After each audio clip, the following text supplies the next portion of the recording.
حکومت کی جانب سے تحریک لبیک کے ساتھ مذاکرات کے بعد کیے گئے معاہدے کے باوجود قلعدم جماعت کے گرفتار کارکنان کی رہائی کا معاملہ کھٹائی میں پڑ گیا ہے، جس کی بنیادی وجہ پنجاب پولیس کے سینئر افسران کی جانب سے اس فیصلے کی بھرپور مخالفت ہے۔ پنجاب پولیس کے سینئر افسران کا کہنا ہے کہ صرف ان کارکنان کو رہا کیا جا سکتا ہے جن کو نقص امن کے خطرے کے پیش نظر پرتشدد واقعات سے پہلے گرفتار کیا گیا تھا، جبکہ ہنگاموں کے دوران گرفتار ہونے والوں کے خلاف کوئی مقدمہ واپس نہیں لیا جائے گا اور انہیں عدالتوں کا سامنا کرنا پڑے گا۔ اسی طرح تحریک لبیک کے سربراہ حافظ سعد حسین رضوی کے خلاف درج مقدمات اور ان پر لگی دفعات کے حوالے سے سینئر پولیس حکام اور حکومتی شخصیات کے مابین تنازع پیدا ہو چکا ہے۔ اب اس مسئلے پر بھی بحث چل رہی ہے کہ سعد رضوی کی گرفتاری آخر کس قانون کے تحت ہوئی، کیونکہ انہیں شروع میں نقص امن کے خطرے کے پیش نظر حراست میں لیا گیا تھا، لیکن پھر پولیس والوں کی شہادت کے بعد ان کے خلاف اقدام قتل اور دہشت گردی کے مقدمات بھی درج کر لیے گئے۔ مذاکرات کے دوران یہ مطالبہ بھی آیا تھا کہ سعد رضوی کے خلاف قتل، توڑ پھوڑ اور جلاؤ گھراؤ کے الزامات کے تحت درج مقدمات واپس لیے جائیں، کیونکہ وہ تو زیر حراست تھے۔ لیکن پولیس کا یہ موقف ہے کہ سب کچھ انہی کے ایما پر ہوا، اس لیے انہیں اپنی بے گناہی ثابت کرنے کے لیے عدالت کا رخ کرنا چاہیے۔ لہٰذا تحریک لبیک کی جانب سے فرانس کے سفیر کو نکالنے کے لیے دیے گئے پرتشدد دھرنے تو ختم ہو گئے، مگر ان کے اثرات ابھی تک برقرار ہیں۔ یہ معاملہ کئی روز تک پرتشدد کارروائیوں کے بعد حکومت اور تحریک لبیک قیادت کے طویل مذاکرات کے ذریعے حل کیا گیا تھا۔ تاہم حکومت کی جانب سے تحریک لبیک قیادت اور کارکنوں کے خلاف کی گئی قانونی کارروائیاں تاحال ختم نہیں ہو سکیں۔ ایک جانب 16 MPO کے تحت گرفتار سینکڑوں کارکنان کی رہائی کا معاملہ ہے، تو دوسری طرف تحریک لبیک کے سربراہ حافظ سعد حسین رضوی کے خلاف درج اقدام قتل اور دہشت گردی کے مقدمات کا مستقبل ہے۔ پنجاب پولیس کے سینئر حکام نے پہلے ہی تحریک لبیک کے کارکنان کے خلاف درج مقدمات ختم کرنے کی مخالفت کر دی ہے اور یہ موقف اختیار کیا ہے کہ اس سے نہ صرف ریاست کی رٹ کمزور ہوگی بلکہ پولیس کا مورال بھی ڈاؤن ہوگا۔ اسی طرح تحریک لبیک پر پابندی کا معاملہ بھی لٹکا ہوا ہے۔ ایک جانب وفاقی وزیر فواد چودھری نے کہا ہے کہ تحریک لبیک اگر خود پر لگی پابندی ختم کروانا چاہتی ہے تو وہ عدالت کا رخ کرے، جبکہ دوسری جانب وزیر مملکت علی محمد خان کا کہنا ہے کہ تحریک لبیک پر پابندی جلد واپس لے لی جائے گی۔ اس سے پہلے تحریک لبیک کے مطالبے پر 20 اپریل کو فرانسیسی سفیر کو نکالنے پر بحث کے لیے قرارداد پارلیمنٹ میں پیش کر دی گئی تھی، جس کے بعد گمان تھا کہ حافظ سعد حسین رضوی اور دیگر کارکنان کو بھی رہا کر دیا جائے گا، تاہم ایسا نہ ہو سکا۔ تحریک لبیک رہنماؤں کے مطابق تحریک لبیک نے معاہدے کے مطابق آخری مرکزی دھرنا اپنے مرکز ملتان روڈ سے ختم کرنے کا اعلان کیا، مگر کئی روز گزرنے کے باوجود پارٹی قیادت اور کارکن نہ تو رہا ہوئے اور نہ ہی ان سے ملاقات کی اجازت دی جا رہی ہے۔ ان کا کہنا ہے کہ CIA لاہور پکڑے گئے کارکنان کو بہیمانہ تشدد کا نشانہ بنا رہی ہے، جبکہ حافظ سعد حسین رضوی یا کارکنان کی رہائی سے متعلق معلومات بھی نہیں دی جا رہی۔ یاد رہے کہ پاکستان کے معروف علماء کے وفد نے قرآن بورڈ پنجاب کے سربراہ صاحبزادہ حامد رضا قادری کی قیادت میں سعد رضوی سے دھرنا ختم کروانے سے متعلق کامیاب مذاکرات کیے تھے۔ کوٹ لکھپت جیل میں ہونے والے ان مذاکرات کے بعد ہی حکومت اور تحریک لبیک پاکستان کا معاہدہ طے پایا تھا۔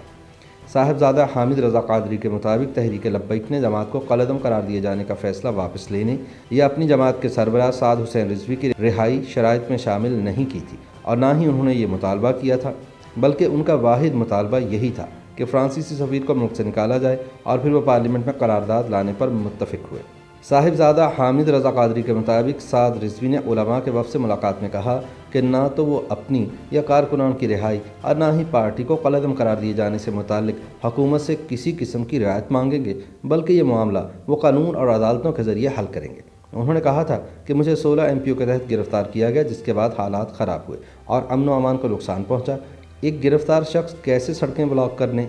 توڑ پھوڑ یا جلاؤ گھیراؤ کا حکم دے سکتا ہے؟ حامد رضا قادری کے مطابق سعد رضوی نے کہا تھا کہ ان کے خلاف درج مقدمات جھوٹے اور بے بنیاد ہیں، جو وہ اپنے وکلاء کے ذریعے عدالتوں میں ثابت کریں گے اور الزامات سے سرخرو ہوں گے۔ صاحبزادہ حامد رضا قادری کے مطابق حافظ سعد حسین رضوی نے یہ موقف شاید اس لیے رکھا کیونکہ وہ کسی صورت یہ تاثر نہیں دینا چاہتے تھے کہ وہ احتجاج ختم کرنے کے بدلے اپنی یا کارکنان کی رہائی یا جماعت کو قلعدم قرار دینے کا درجہ ختم کروانے کی شرط رکھ رہے ہیں، بلکہ وہ اپنے واحد مطالبے پر ڈٹے رہے کہ جس مقصد کے لیے ہم نے حکومت سے معاہدہ کیا تھا کہ فرانسیسی سفیر کو نکالا جائے، اس پر ہر صورت عمل درآمد ہونا چاہیے۔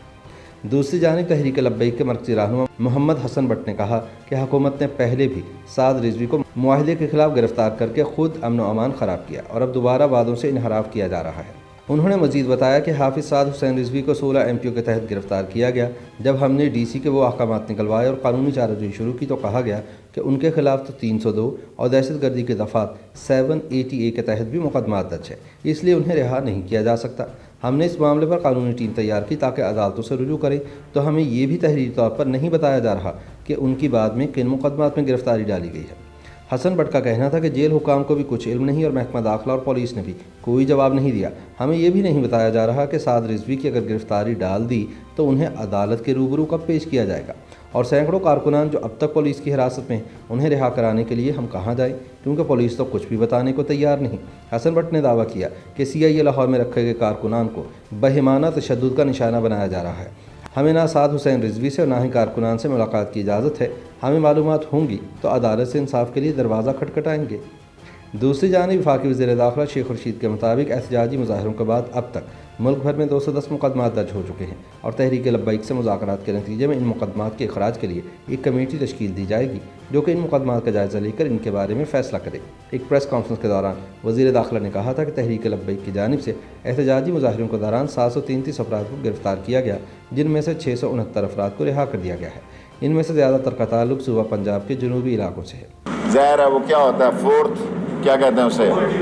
فورتھ شیڈیول کے لوگ ہیں، MPO اور فورتھ شیڈیول کے لوگ۔ ابھی 737 MPO کے تحت آج جا رہے ہیں، جس میں سے 669 نکل چکے ہیں،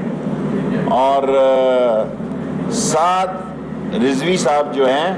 وہ 302 اور 78A کے تحت ہیں، اس لیے ان کی کوئی ایسی۔ دوسری جانب وزیر اطلاعات فواد چودھری کا کہنا ہے کہ ریاست کی ریٹ کو ہر حال میں مقدم رکھا جائے گا، اور جن افراد نے قانون نافذ کرنے والے اداروں کے اہلکاروں پر حملہ کر کے انہیں شہید یا زخمی کیا ہے انہیں کسی طور پر بھی رہا نہیں کیا جائے گا۔ انہوں نے کہا کہ صرف خدشہ نقص امن کے تحت ہی حراست میں لیے گئے افراد کو رہا کیا جا سکتا ہے۔ محکمہ داخلہ پنجاب کے مطابق حراست میں لیے گئے افراد میں سے ایسے افراد کی نشاندہی کرنا کافی مشکل ہے جنہیں صرف خدشہ نقص امن کے تحت حراست میں لیا گیا ہے۔ اس معاملے میں CCTV اور ویڈیوز میں نظر آنے والوں کی شناخت کی جا رہی ہے، اور اس کے بعد معلوم ہوگا کہ توڑ پھوڑ، جلاؤ گھیراؤ اور DSP SHO اور اہلکاروں کو یرغمال بنانے میں کون کون ملوث ہے۔ اسی طرح شاہدرہ میں 2 پولیس اہلکاروں کی شہادت اور زخمی کرنے کے ذمہ دار کون تھے۔ محکمہ داخلہ کے ایک اہلکار نے بتایا کہ ابھی تک تحقیقات کا عمل جاری ہے، کوئی حتمی فیصلہ نہیں ہوا کہ تحریک لبیک کے سربراہ حافظ سعد حسین رضوی اور دیگر گرفتار کارکنان سے متعلق کس طرح کی قانونی کارروائی عمل میں لائی جائے گی، کیونکہ اب تک مکمل چھان بین ہی نہیں ہو سکے۔ اس کے بعد ان کے بارے میں مقدمات میں دفعات کے اندراج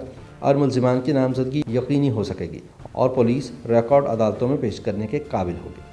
اس حوالے سے کوٹ لکھپت جیل کے ایک افسر نے بتایا کہ ابھی تک حافظ سعد حسین رضوی یا دیگر کارکنان سے متعلق محکمہ داخلہ کی جانب سے رہائی کے تحریری احکامات موصول نہیں ہوئے، اور نہ ہی ابھی تک انہیں کسی عدالت میں پیش کرنے سے متعلق آگاہ کیا گیا ہے۔ واضح رہے کہ پارلیمنٹ میں قرارداد پیش ہونے کے بعد احتجاج ختم کرنے کا معاملہ تو ختم ہو گیا، لیکن ابھی تک تحریک لبیک رہنماؤں کو قانونی کارروائیوں سے متعلق تشویش ہے۔